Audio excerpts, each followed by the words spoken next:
The Gospel according to Mark.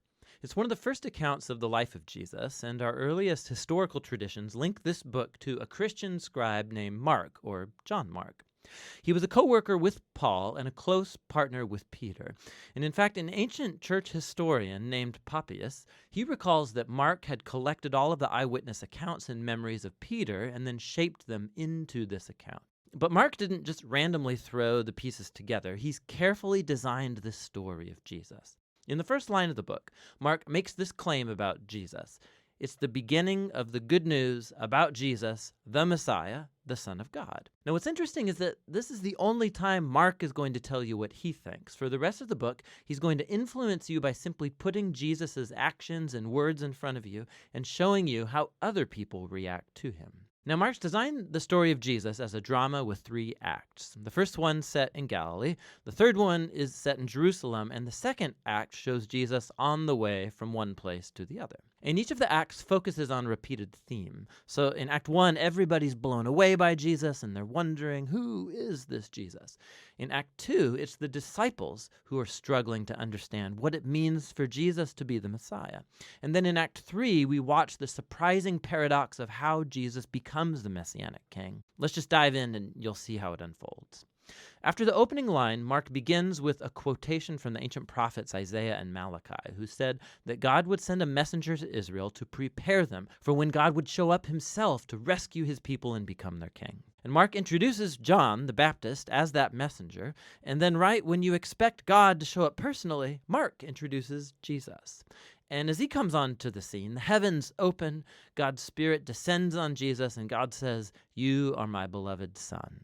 After this, Mark places in front of us a summary of Jesus' core message. He went about Galilee announcing the good news that God's kingdom has come near.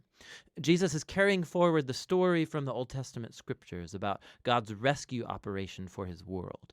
Through Jesus, God is restoring his reign over the world by confronting and defeating evil and its hold on people's lives, and then by inviting them to live under his reign by following Jesus.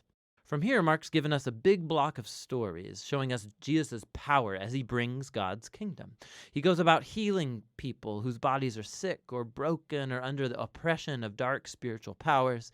And Jesus even does something that for Jewish people only God has the right to do. He forgives people's sins. And Jesus' actions here produce lots of different responses. So some people follow him and become his disciples. Other people don't know what to think, and still others reject him completely, especially Israel's leaders who accuse him of blaspheming God and being empowered by evil. But Jesus isn't surprised by these responses. In fact, he draws attention to it. In chapter 4, Mark has collected many of Jesus' parables about the hidden, mysterious nature of God's kingdom. And Jesus says that his message is like seed falling on different types of soil. Some are receptive, some are not. Or it's like a mustard seed that's very tiny. It seems insignificant, but then it grows huge and surprises everyone. Jesus' point is that he really is the Messiah, bringing God's kingdom, but it doesn't look like what anybody expected. And this growing confusion about Jesus among the crowds is connected to a key idea Mark emphasizes at the end of Act 1, that even among Jesus' disciples there's confusion. Even they are struggling to grasp who Jesus really is, and that brings us to Act 2. It begins with a crucial conversation. Jesus takes the disciples aside and he asks, "Who do you all say that I am?" And Peter speaks up saying, "You're the Messiah." But it becomes clear that for Peter, this means that Jesus is a victorious military king from the line of David who will rescue Israel from the Romans. But for Jesus to be the Messiah means that he's the suffering servant king of Isaiah 53, who will bring God's rule by giving up his life in Jerusalem. And the disciples, they don't get it. They think following King Jesus is going to mean fame and status and importance, and Jesus makes it clear that following him is actually like dying, like carrying your own cross. It means rejecting violence and pride and selfishness and giving one's life out for others in acts of service and love. He has the same conversation with them 2 more times, and it all culminates in Jesus' important statement that the Son of Man did not come to be served, but to become a servant and give his life as a ransom for many. The disciples still don't get it. They respond in confusion and fear. And so here in Act 2, Mark has placed another key story that echoes the book's introduction. Jesus takes 3 of his disciples up to a mountain, and he's suddenly transformed. He's radiating with light and glory, and a cloud envelops them. Now, this is just like the glory of the God of Israel that showed up long ago on Mount Sinai. And then the 2 prophets who stood in God's presence on Mount Sinai, Moses and Elijah, they appear next to Jesus as God announces again, "This is my beloved Son." Now, by placing this story in the middle of all these conversations in Act 2, Mark is making an astounding claim that Jesus, God's Son, is the physical embodiment of God's own glory. And in Jesus, the glorious God of Israel is going to become king by suffering and dying for the sins of his own people. It's a puzzling claim that confuses and scares the disciples as they leave the mountain. Which brings us to Act 3. Jesus makes a very public royal entry into Jerusalem for Passover. People are hailing him as the Messiah. Then he enters into the temple courtyard and he asserts his royal authority by running out the thieves and crooks and stopping the sacrificial system. Then this kicks off a whole week of Jesus debating and confronting the leaders of Israel, condemning their hypocrisy, and so they set in motion a plan to have him killed. And Jesus warns his disciples, predicting that Jerusalem and its temple will be destroyed within a generation, and his disciples will be persecuted just like him, until he returns one day to bring God's kingdom fully over the world. And it all leads up to the final night. Jesus has his last Passover meal with the disciples, a symbolic meal that told the story of Israel's liberation from slavery through the death of the Passover lamb. And Jesus takes these symbols and he gives them new meaning. They point to the liberation from sin and death that will happen through the death of the suffering servant Messiah. From here, the story rushes forward to Jesus' arrest, his trial before Israel's priests and the Roman governor Pilate, all resulting in Jesus' crucifixion. And it culminates in a key scene that matches the important scenes from Acts 1 and 2, except this time it's darkness that descends, not a cloud. And instead of the divine voice from heaven, it's Jesus' voice crying out before he dies.